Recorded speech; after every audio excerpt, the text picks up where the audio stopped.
Friends, hello to you. We are so happy that you're joining us through our online services, and it really it means a lot to us, and we take every week seriously to create a meaningful experience for you online. I'm Jay, I'm on the team here. And I'm Angelica, and Jay is totally right. We are so intentional about creating this experience for you. I've seen leaders go to great lengths to train up a care team for you, to meet you where you're at in real time. So here is how to get connected today. Comment along with us. You will notice that there is an option to create a profile and chat with us on our live stream, or you can just post on Facebook or YouTube. So please take advantage of that. We love when people connect, ask questions, type out their favorite lyrics, and respond along with our message.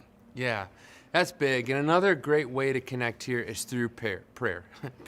Not pairs, through prayer. We understand the pressure that all of this whole thing is bringing on a lot of people, and we understand that you may need prayer. And so don't hesitate to hit the button on our live stream, and one of our amazing hosts on any of our platforms will create a private chat with you to pray with you over the interwebs. And we can't lay hands on you for prayer right now, but we're going to do our best to meet you right where you're at and absolutely pray for you in whatever you're going through. And hey, as I'm thinking through this, I'm putting some things together. Check this out. We reached 12,000, almost 12,000 people last weekend through online and social mediums. The number was like 11,800 and some, and that's incredible. It's incredible, not because the name of Discovery gets pushed out there, no, but because of the bigger church. You know why that's really incredible. It's simple. People need hope right now in our present circumstances, in their present circumstances. And guess what? What this whole thing is intended to do is bring the hope of Jesus that only really Jesus can bring into your living rooms and into people's lives. And so here's my question as I'm thinking about that. What would it look like if you were to, real fast before this thing gets really started, you share this link, or maybe you invite somebody or tag somebody on Facebook or online to come and join this experience too. I know a lot of people need hope right now. Share it. And Jay makes me think through this. Whatever we are going through, you are welcome with us today. So whatever family disagreement or problem, homeschooling, job loss, or maybe you think we despise you because of your story if you did walk into church with us. Whatever it is that you think rolls you out, it doesn't. You are safe with us. Absolutely. Online or in the future, in person. You don't have to even believe what we believe to belong with us. We're just so glad that you're here with us today. Yeah, that's well said, Angelica. And here's the deal. We're all just looking for a little bit of hope. So let's do that together today. Yes. Greg's going to be diving into some big topics and feelings of emptiness that a lot of us may be feeling ourselves. And so let's jump into the journey today together. Yeah. Hello, Discovery Church. Good to see you guys at home. Join us in some worship. Here we go.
stop the Lord Almighty? Who can stop the Lord Almighty? Who can stop the Lord Almighty? Who can stop the Lord? We sing it over and over. Who can stop the Lord Almighty? And who can stop the Lord Almighty? Who can stop the Lord Almighty? Who can stop the Lord? Our God is alive, the Lion of Judah. He's roaring with power and fighting our battles. And every knee will bow before Him. Our God is the Lamb that was slain for the sins of the world. His blood breaks the chains. Every knee will bow before the Lion and the Lamb. Oh, every knee will bow before Him.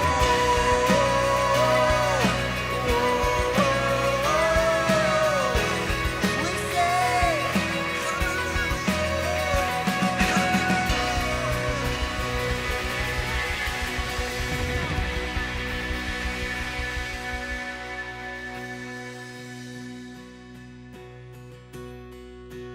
I hear the Savior say, thy strength indeed is small.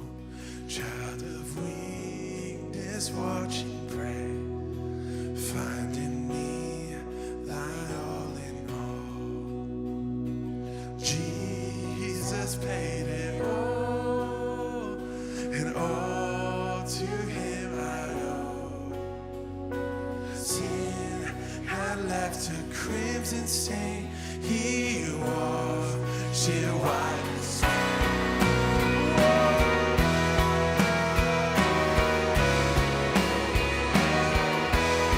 Washed as white as snow.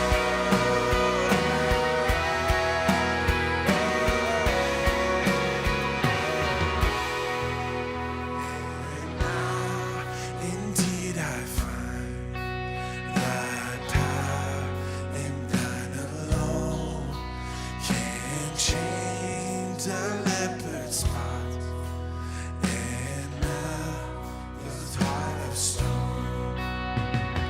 Jesus paid it all, and all to Him I owe. Sin had left a crimson stain. He washed it white as snow.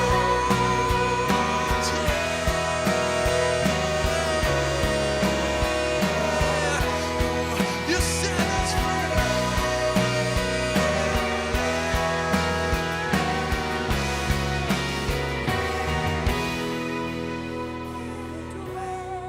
Before the throne, I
Jesus paid it all to him I owe. And sin had left a crimson stain, he washed it white as snow.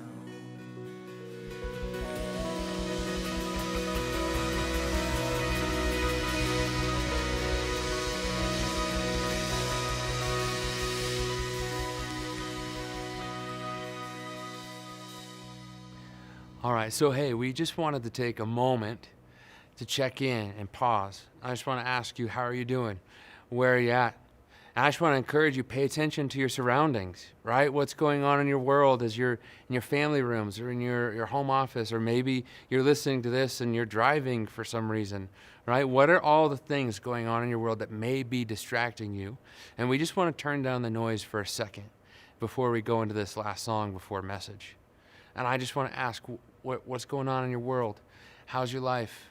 Right? What's messing with you in the songs that we just sang, or in this song that we may sing?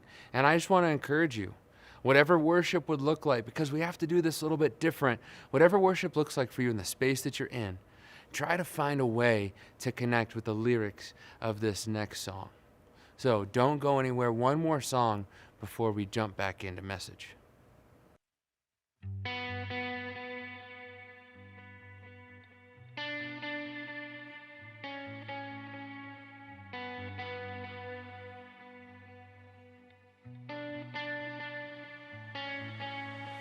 God of creation, there at the start, before the beginning of time.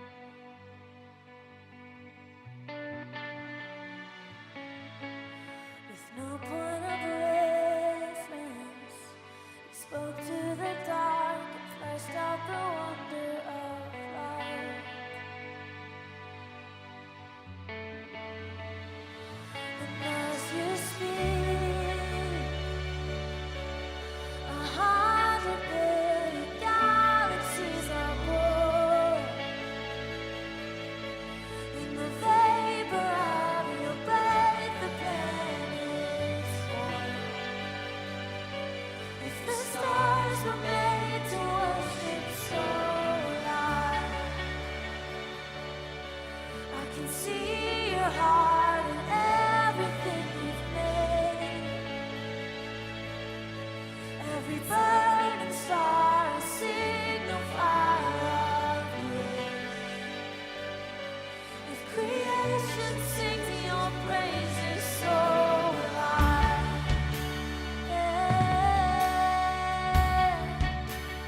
So will I.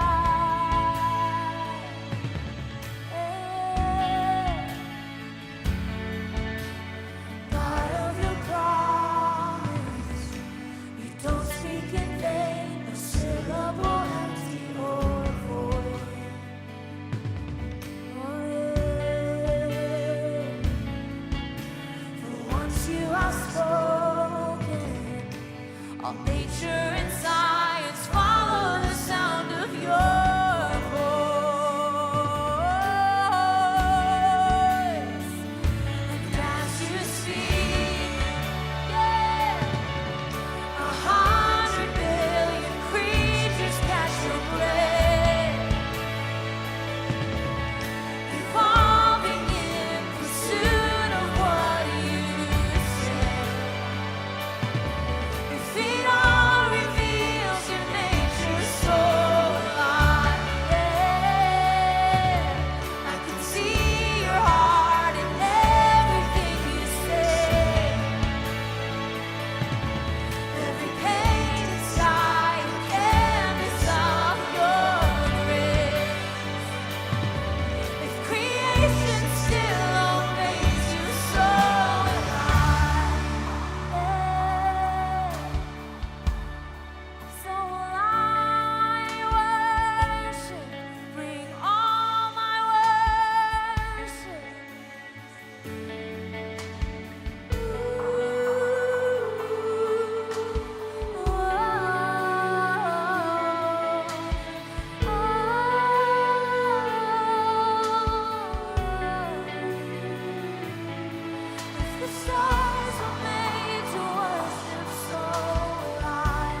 So, hey there, good to have you with us or with us again online this weekend. You know, there are more churches out there this weekend streaming their service than there ever have been before in the history of the entire world. Now, I can't prove that, but I think that, and I could be wrong, but I'm not. And what that means, what that means for you is this: you got lots of options.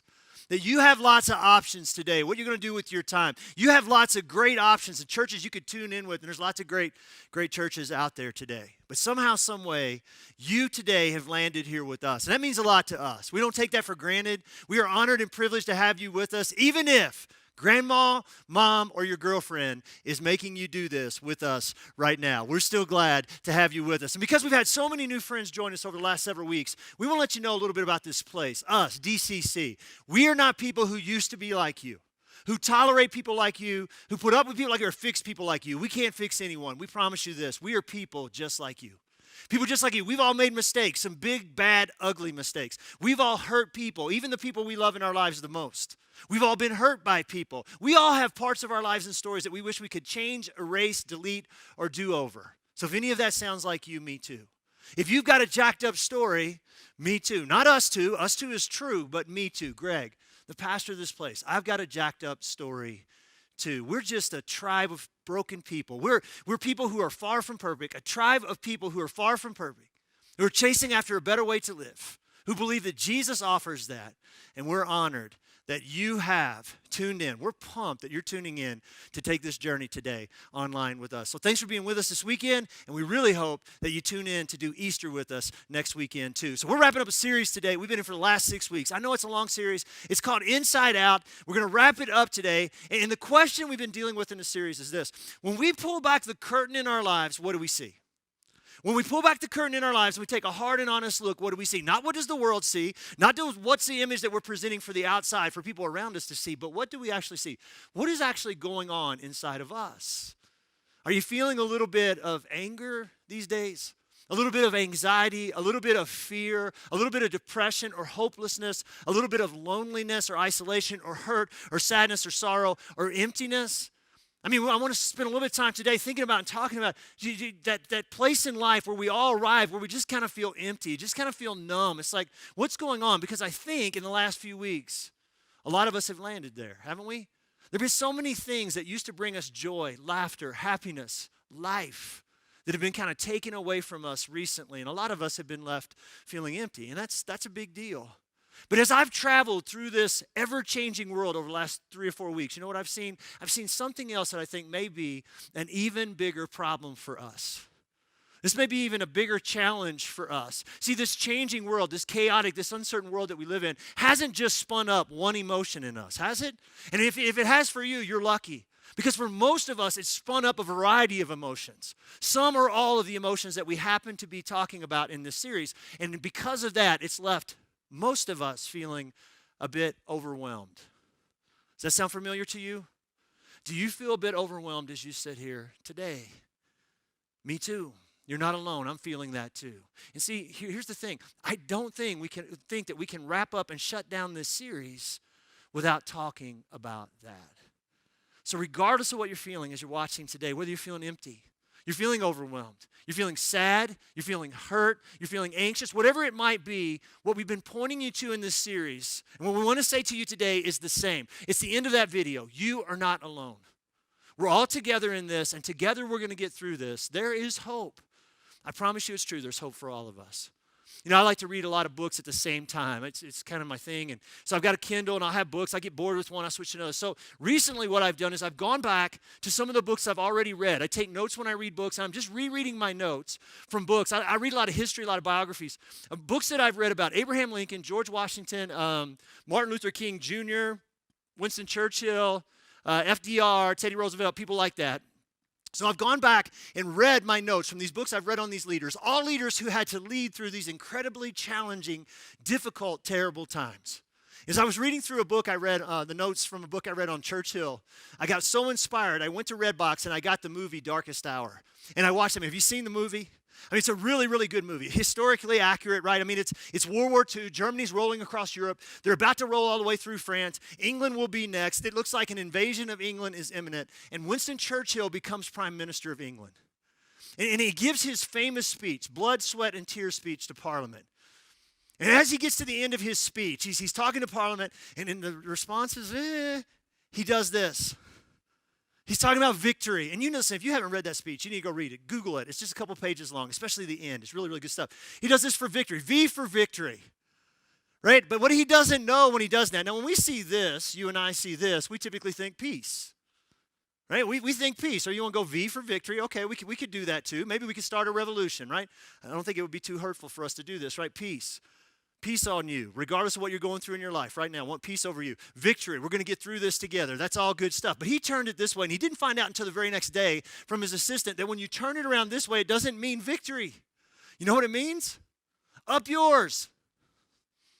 Yikes. Okay, so if we're going to start a revolution, let's just make sure that we're turning it the right way. Listen, the bad news is, just like when Winston Churchill became Prime Minister of England, these challenges that we're facing today, the bad news is they're not going to go away tomorrow. The good news is, just like the people of England in World War II, together, we will get through this. And the best news is this: God has a lot of help that he wants to offer to us during these times. God has a lot to say to you and me about how do we deal with this wild and violent range of emotions that we're likely to experience until we get through this, until we overcome this. So let's jump back into this, and let's wrap this up today by talking just a little bit more about that. We're going to be in Philippians chapter 4 today. Don't expect you to have a Bible. If you do, you can open it to Philippians 4. If you don't, everything I read is going to be right there for you at the bottom of the screen. So Philippians chapter 4, beginning with verse 4. Here we go. Paul writes this, the Apostle Paul writes this: "Rejoice in the Lord always. I say it again, rejoice. Let your gentleness be evident to all. The Lord is near. Do not be anxious about anything, but in every situation, by prayer and petition with thanksgiving, present your request to God, and the peace of God, which transcends all understanding, will guard your hearts and minds in Christ Jesus." All right, let's stop there and let's unpack this just a little bit. So we're told to rejoice. What's that mean? It means to feel or show joy to the world around us. Okay, are we doing that? Then he says, "Let your gentleness be evident to all." And what does that mean when he says, "Let your gentleness be evident to all"? Well, the Greek word here for gentleness is epiakes. And you may be like, wait a minute, whoa. That doesn't sound like Greek. That's because it's Kentucky Greek. All right? I'm a Kentucky boy. I didn't say a Kentucky fan, by the way, a Kentucky boy. I'm a Louisville fan, my alma mater. Go Cards. But that's Kentucky Greek. That's why it sounds jacked up. But here's what it means. Epiakes, here's what it means, okay? It means kindness. It means tolerance. It means patience. It means calm. I like to put it this way: calmness in the midst of the storm. So let that be evident about you to everyone around you in this time of crisis that we're all going through right now. Is that what's most evident about us? That's the question. Then he says, and don't be anxious about anything. Now, if you weren't here, or you go back, Sherry Snyder, one of our good friends, she's brilliant. She preached on this the second week of the series, anxiousness. If you're anxious or worried, go back and watch that sermon. But here's the thing, listen, in the Greek, the word for anxious here it's not necessarily best interpreted as worry. It's really more interpreted as falling apart, or coming apart, or being pulled in different directions, being torn apart or ripped apart, which, when you think about it, I think overwhelmed kind of fits here. So Paul says, don't be anxious. Don't be overwhelmed, but do this. Do what? Are you ready? Drum roll. You were expecting this. Pray. And you're like, that's exactly what I thought a preacher would say to me today. That you're going to tell me I need to pray more. I need to pray better. I need to learn to say the right words, all that stuff. Hey, hold on. Just a second, okay? Hang with me for just a second. Let's talk about this. Here's the first question I have for us today. All right? In the midst of all we're going through, am I paying attention? What am I doing? What am I doing with what I'm feeling? Do you recognize what it is that you're feeling? What emotion are you feeling? That's important, but as I said last week, awareness is not healing, so that's not enough. So what am I doing with what I'm feeling? Are you feeling empty? Let's talk about this emptiness thing for a second. Let me just ask you a question. Paul says the answer is to pray. So does prayer ever feel empty to you? Does it? Do you ever feel so overwhelmed in life that you don't even know what to pray? You don't know what to say. You haven't been in church. You know, you haven't been taught the right things. You hear other people, oh, I can't do that. You ever felt that? I think sometimes we get so overwhelmed by what's going on in the world around us. It's like there's so much to pray about. Where do I even begin? How do I start? What do I say? I'll tell you something. I've been struggling with that a little bit too these days. Trying my best to pray, but there's just so much that we could be praying for. I don't think that's uncommon for prayer to feel a little bit empty to us. Or we pray and nothing seems to change or happen in our life. So what's Paul suggesting to us here? He's saying pray. And what's at stake here? That's the question. What's available to us? What's he say? He says a peace. He says a peace that blows our mind in the midst of an overwhelming storm. I think we need to pay attention to this, don't we? Now listen, if you're out there and you struggle with this prayer thing, I get it. I grew up in church, but I get it. I understand it. In fact, Jesus, his disciples, the guys that did life with him very closely for 3 years, they finally asked Jesus, said, Jesus, teach us how to pray. And Jesus does that. So there's lots of things we could look to when we're trying to learn to pray. We could look to what Jesus teaches his disciples. That would be great. There's other scriptures. We could look to some of the Psalms, some great prayers in the Psalms. We could look to our friends at Ransomed Heart. Our friends at ransomedheart.com, go there. Click the prayer button at the top. They've got great prayers. You can hear the audio. You can read the transcript. Somebody on the chat needs to, hey, put that up there, ransomedheart.com, so you can go there after we're finished. But I want to talk about something maybe that will help us today. I want to ask you to do something kind of different with me today. Here's what it is. I want to ask you right now, I want to ask you to close your eyes. I know, feels a little weird maybe.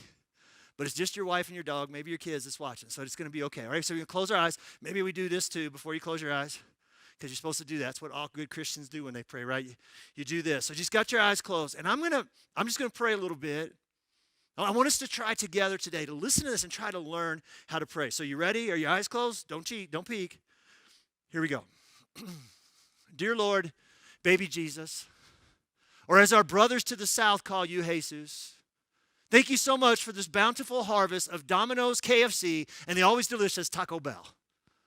Now open your eyes up. Does that sound familiar to you? Does it? Does it? Let me show you what that's from, okay? Here's an image we're going to put up here for you.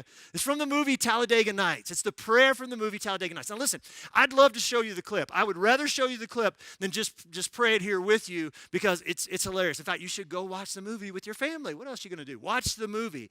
Normally, if you came to DCC when we can meet, we use lots of movie clips around here. Can't do that now because they'll mute us on the stream, and that wouldn't be good. So we can't do that. So here it is. This is a prayer from Talladega Nights, okay? So don't check out on me. Let's continue the prayer. I just want to take time to say thank you for my family, my two beautiful, handsome, striking sons, Walker and Texas Ranger, or TR as we like to call him.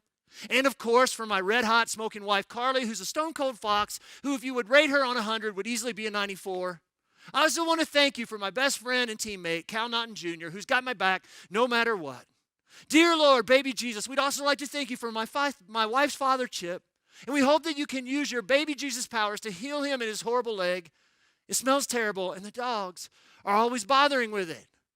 Now, you may think that is totally and completely ridiculous. Hang with me just a second, okay? You may be surprised by this. There's some good theology in that prayer. Did you catch it? Because before he ever gets to the petition, right?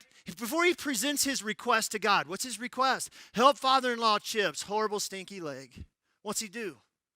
He says, God, thank you for Domino's, for KFC and Taco Bell. Thank you for my kids and my family. Thank you for my beautiful wife. Thank you for my friend Cal. Thank you for my father-in-law, Chip. With thanksgiving, present your requests to God. There is something that we need to see here. As ridiculous as it may seem, there's something that we need to see here. Because I don't know about you, but when the world seems like it's closing in on me, when it feels like my head is in a vice, when it feels like things are going from bad to worse and I can't take anymore, you know what happens to me?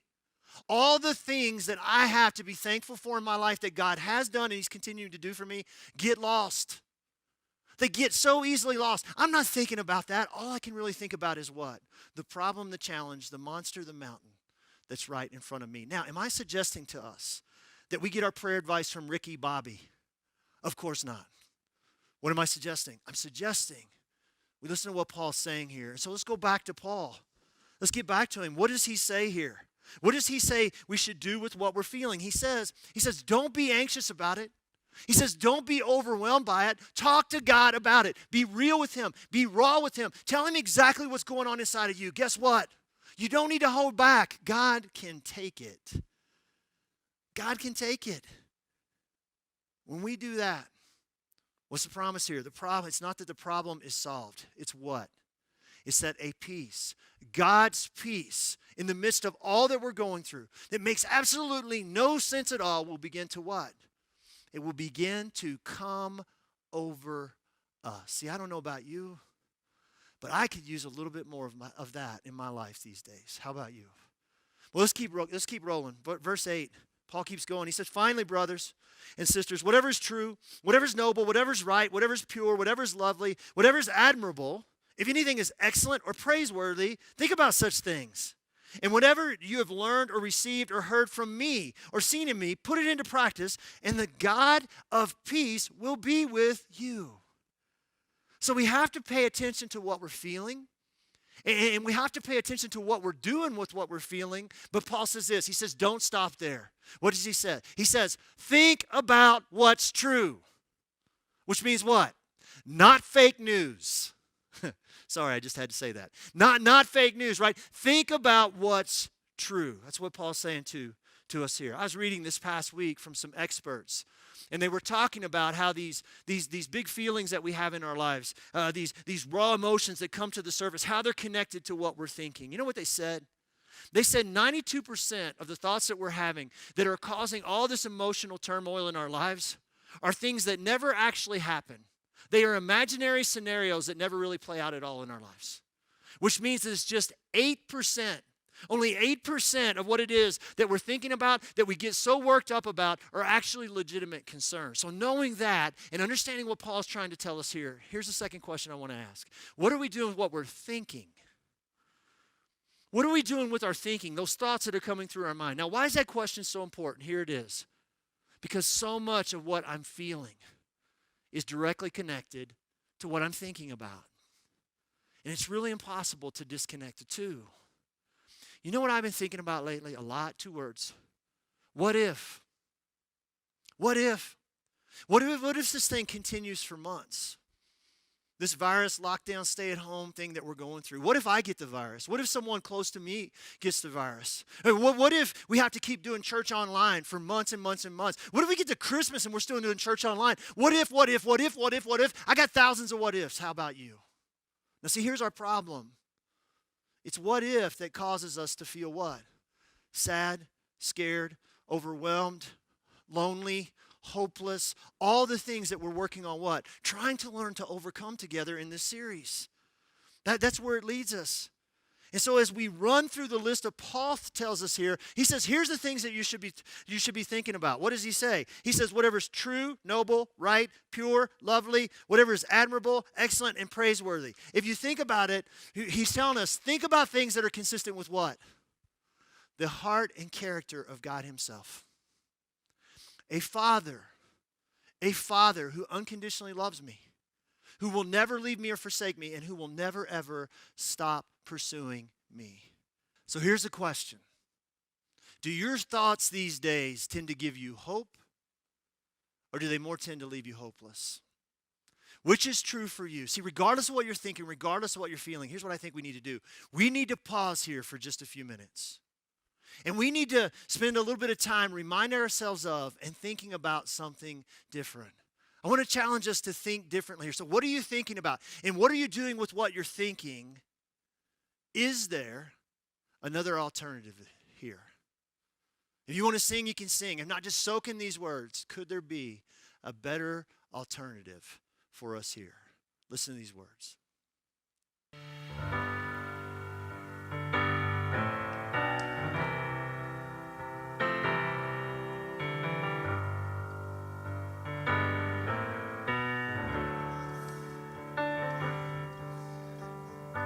I've been held by the Savior.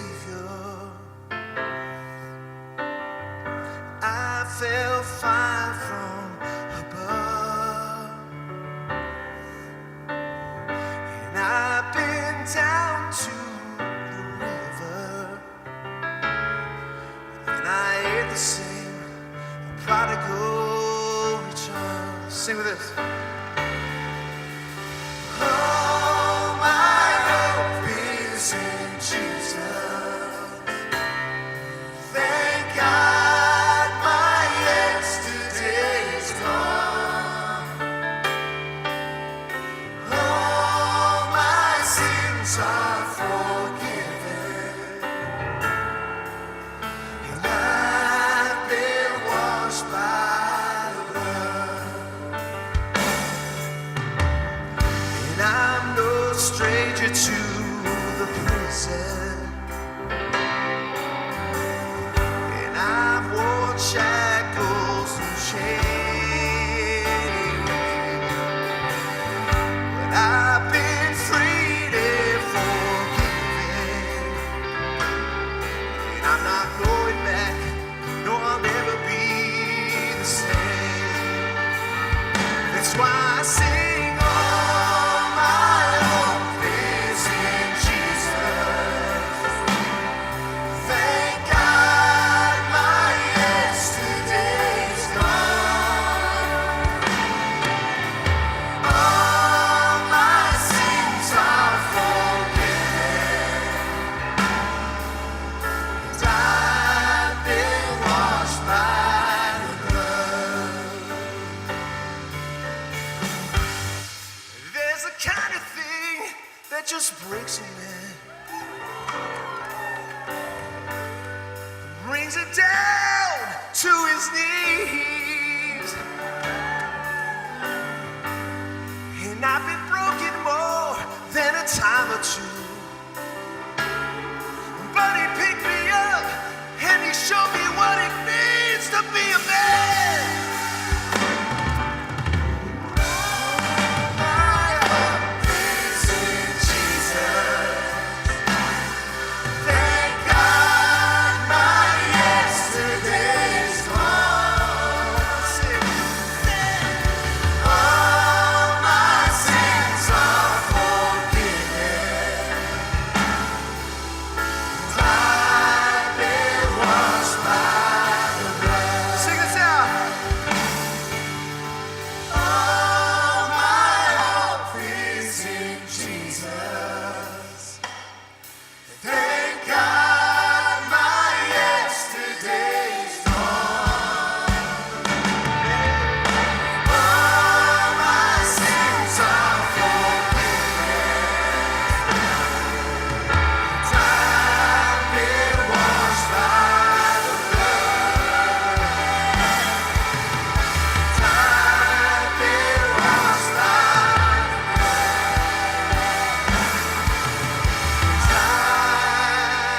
I've been washed by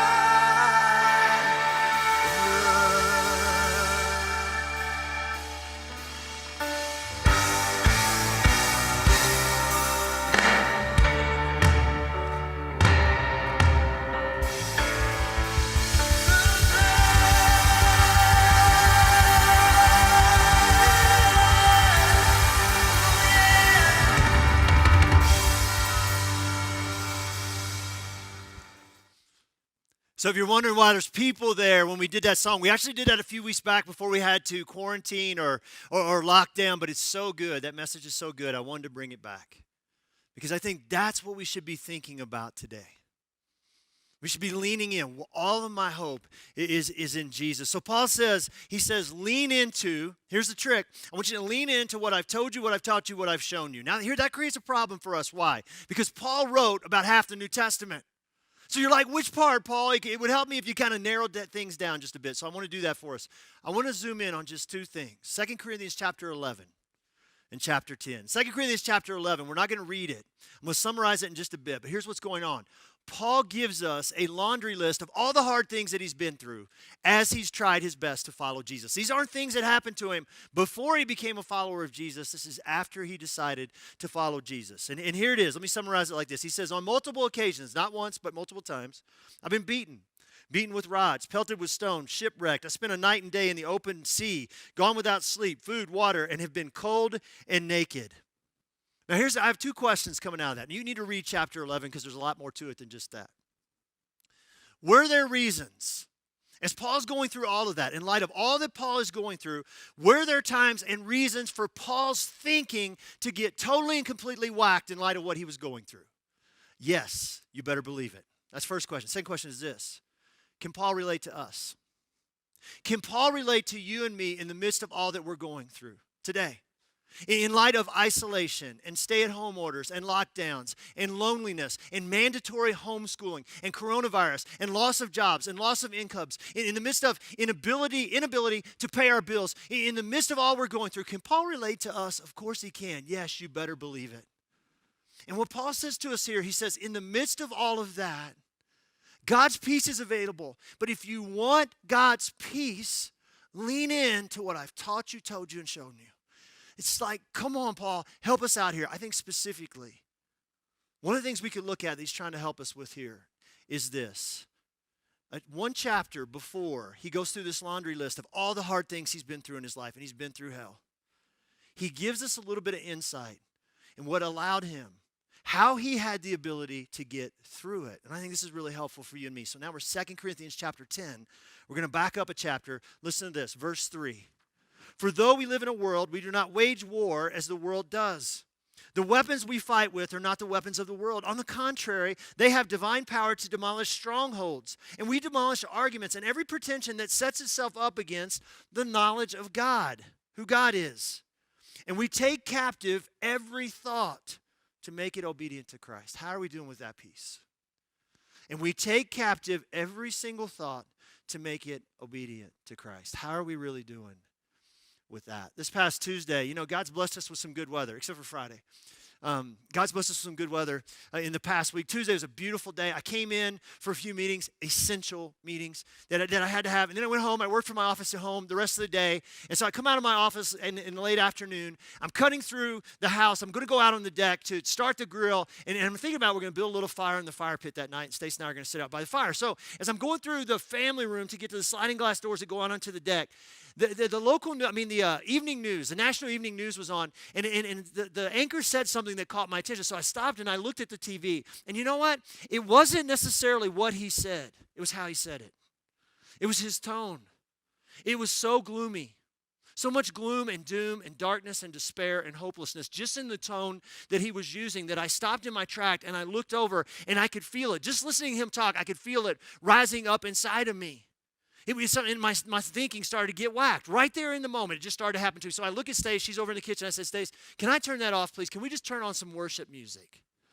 Now listen, don't make me holier than I am. And I'm a realist. It's not that I'm not willing to face the reality, the harsh reality of the world that we're living in today and the challenges that we face. I'm willing. You know what it is? I'm trying to put into practice what Paul's talking about here. I'm trying to learn the best I can to take my thoughts captive, to deal with and dismiss the ones that don't line up with God, and to get back to who God is in the midst of all this stuff. That's what I'm trying to do. And so we turned off the news, and we turned on the music, and we just listened to worship music for the rest of the night. See, listen, here's the thing. I don't know that there's ever been a time in my lifetime anyway where it's been more important for you and for me to learn to take our thoughts captive. To take that thought captive and say, wait a minute, does this line up with who God is? Or do I need to dismiss this? I don't think that's ever been more important for us than it is for us right now. In this unsettled world that we find ourselves living in, that we can't control. That's a part of our problem, isn't it? We can't control it. You know what I'm finding is really helping me? In the midst of this world that just seems to be so far beyond my control that I can't control, it helps me to get back to the one who is in control. And what I'm talking about is that song that we sang. Right before I came up here, the song that we sang, So Will I. That this God simply spoke and 100 billion galaxies were formed. Unbelievable. And that God knows me. He knows my name. He knows the number of hairs on my head. And he unconditionally loves me despite how my story reads, as jacked up as my story is. He unconditionally loves me. He'll never leave me. He'll never forsake me. And he'll never stop pursuing me. My question is, how much time are we actually spending thinking about that? How much time are we spending in the challenges of this world getting back to that? So the question is, what are we thinking? And more importantly, what are we doing with what we're thinking? And as we learn to take these thoughts captive And to measure that thought against what God says is true, what's the promise here? It's not that all of our problems are solved or that the challenges are gone. What is it? That the peace of God will be with us. There it is again. I don't know about you, but I could use some more of that in my life these days. Well, let's finish this up. Let's head down the back stretch. Verse 10. Verse 10. Paul keeps writing. He says, I rejoice greatly in the Lord. At last you renewed your concern for me. Indeed, you were concerned, but you had no opportunity to show it. Now, I'm not saying this because I'm in need, for I've learned to be content, whatever the circumstances. I know what it is to be in need, and I know what it is to have plenty. I have learned the secret of being content in any and every situation, whether well-fed or hungry, whether living in plenty or want. I can do all of this. He says, I can do all of this, every single bit of this, through him who gives me strength, through Christ who gives me strength. Now, it's obvious when we read this last section. What's he start with? I rejoice greatly in the Lord that you renewed your concern for me. It's obvious that Paul, the people he's writing to, that Paul is very thankful for their encouragement, their love, and their support. And we see this throughout all the letters he writes to various churches in the New Testament. He loves his people. And so that's obvious for us here too. So it's important that we see that, I think.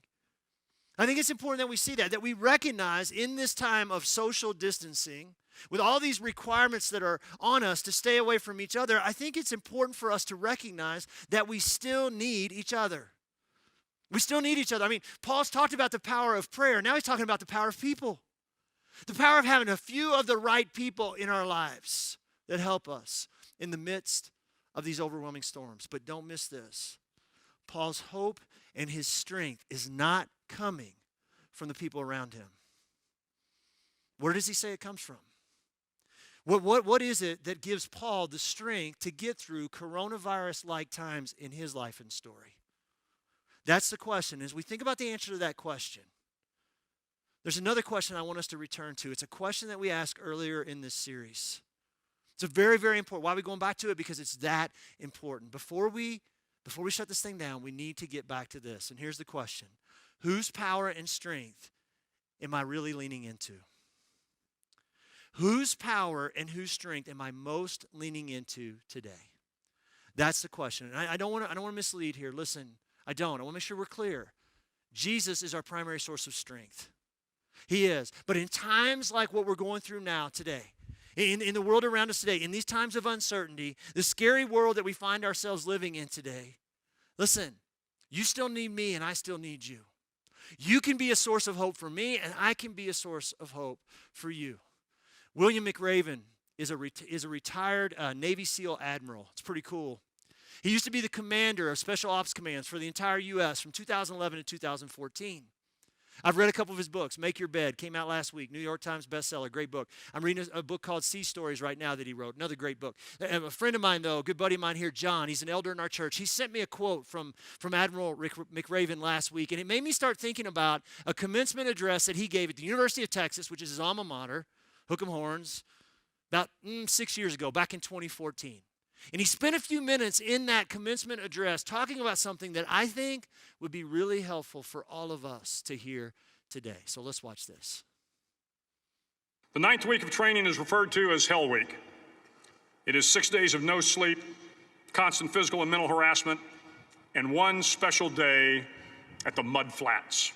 The Mud Flats are an area between San Diego and Tijuana where the water runs off and creates the Tijuana Sloughs, a swampy patch of terrain where the mud will engulf you. It is on Wednesday of Hell Week that you paddle down to the Mud Flats and spend the next 15 hours trying to survive this freezing cold, the howling wind, and the incessant pressure to quit from the instructors. As the sun began to set that Wednesday evening, my training class, having committed some egregious infraction of the rules, was ordered into the mud. The mud consumed each man till there was nothing visible but our heads. The instructors told us we could leave the mud if only 5 men would quit. Only 5 men, just 5 men, and we could get out of the oppressive cold. Looking around the mud flat, it was apparent that some students were about to give up. It was still over 8 hours till the sun came up. 8 more hours of bone-chilling cold. The chattering teeth and the shivering moans of the trainees were so loud, it was hard to hear anything. And then one voice began to echo through the night. One voice raised in song.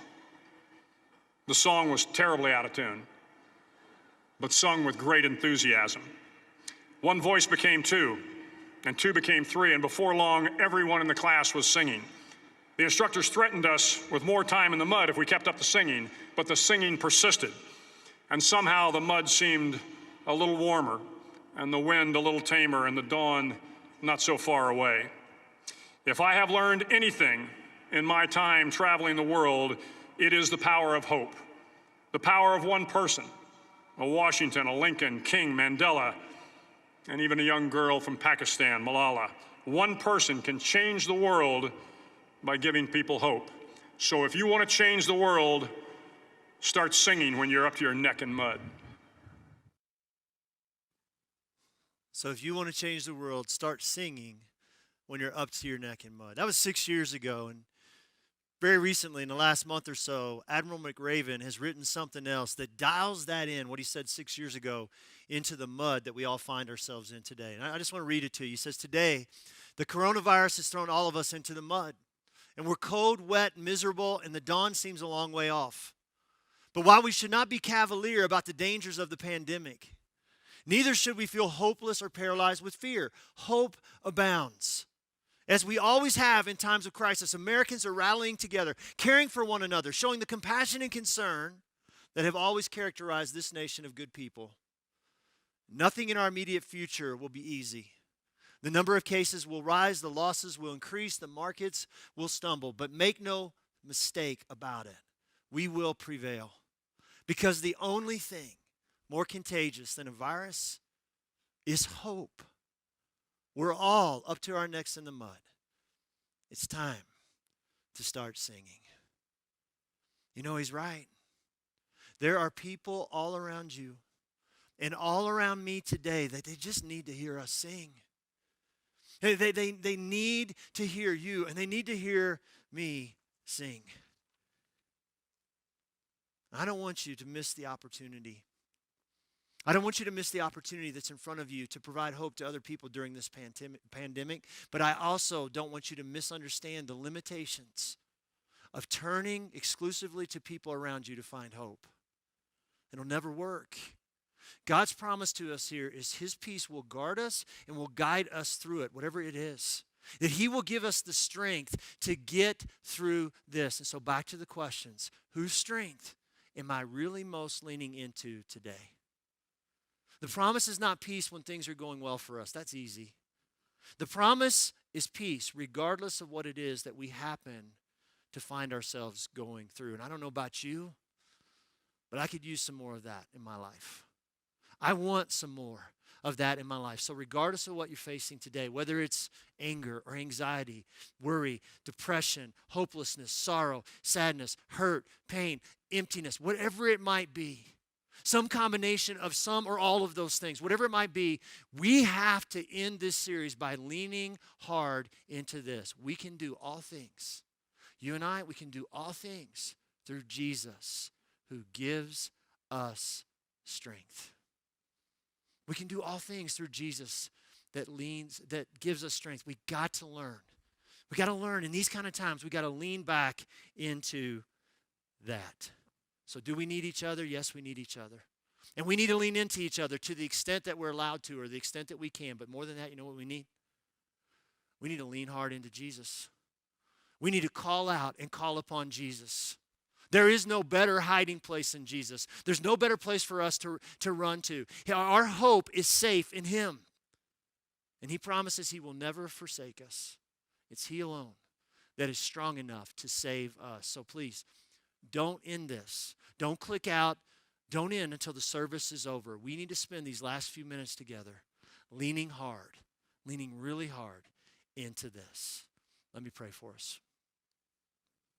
Jesus, we need You. You are our rock, our refuge, our ever-present help in times of trouble, our source of strength. When our strength is gone, when it's tapped out, when we feel so empty inside, when we're overwhelmed with all that life throws at us, there's a light that shines in the darkness. And so we call upon You.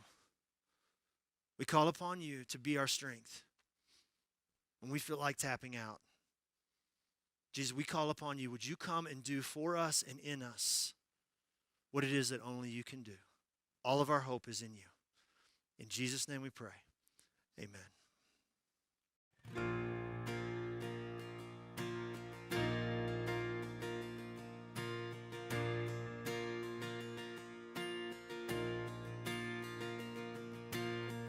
When you know other hiding place,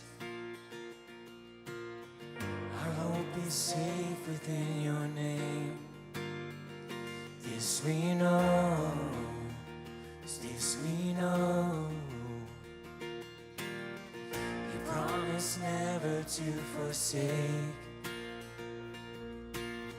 What you began, you will sustain. This we know, yes, this we know. I will call upon the Lord, for He alone is strong enough to save. Rise, your shackles are no more, for Jesus Christ has broken every chain.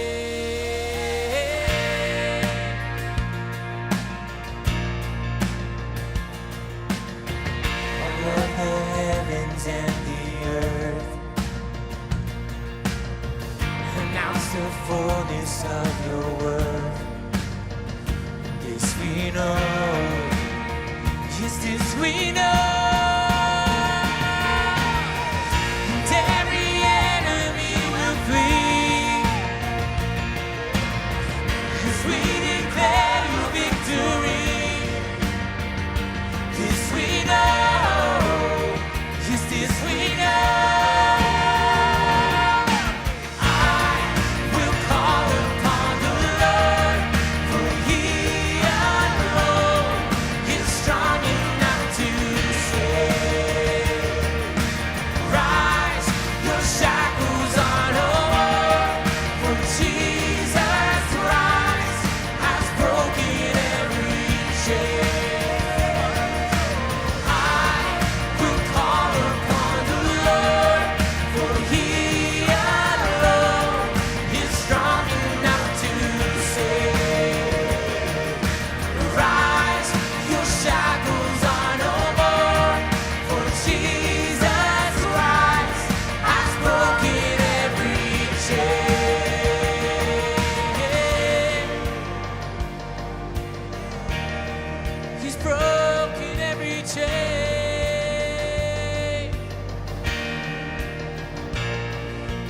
Jesus' name will break every stronghold.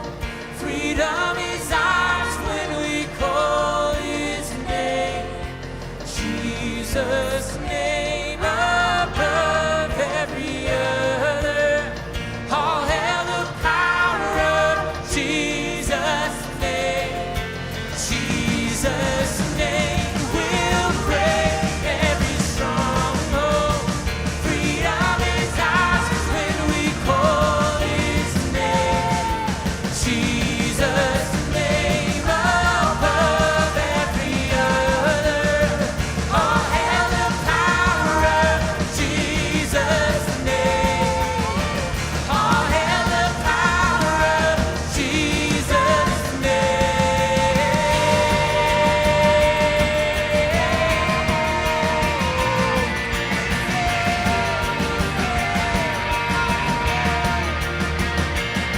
So I will call upon the Lord, for He alone is strong enough to save. Rise, your shackles are no more, for Jesus Christ has broken every chain. I will call upon the Lord, for He alone is strong enough to save. Rise, your shackles are no more, for Jesus Christ has broken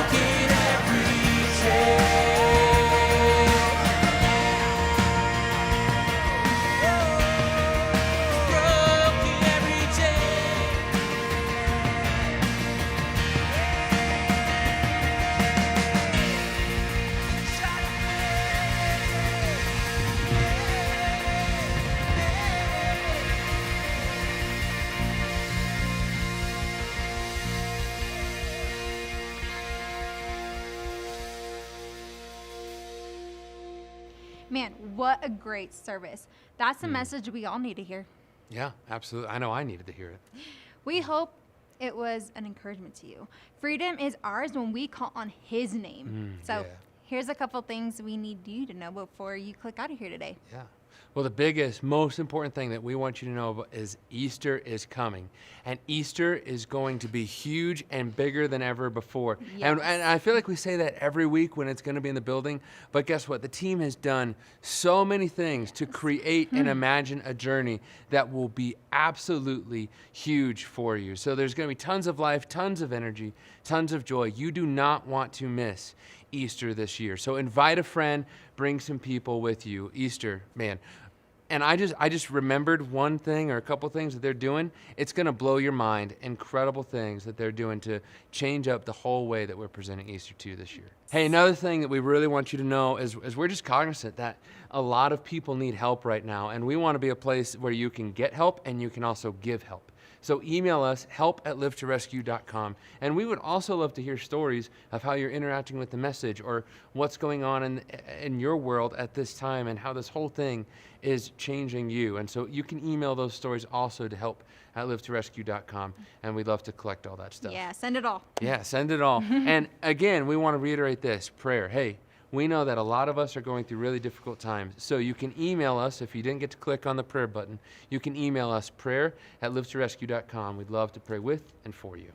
Yeah, and we see you, families. We have heard so many stories about parents working and parenting and teaching through this season. We are for you. Our families team, kids team, and students have basically been working overtime creating amazing content for you. Yeah. And so you can find all that at our Live to Rescue website. Just hover over to family and you can choose either kids or students. And so there's a ton for you to interact with. Also, our live online prayer gathering is happening this Thursday at 3 p.m. on Facebook and Instagram. So tune in, interact with us. Yeah. We'd love to pray for you. All right, well, that's it for this week. We're so glad that you are here. Invite a friend. We are so pumped for you to come back next week. And like we've said, this will be an Easter you do not want to miss.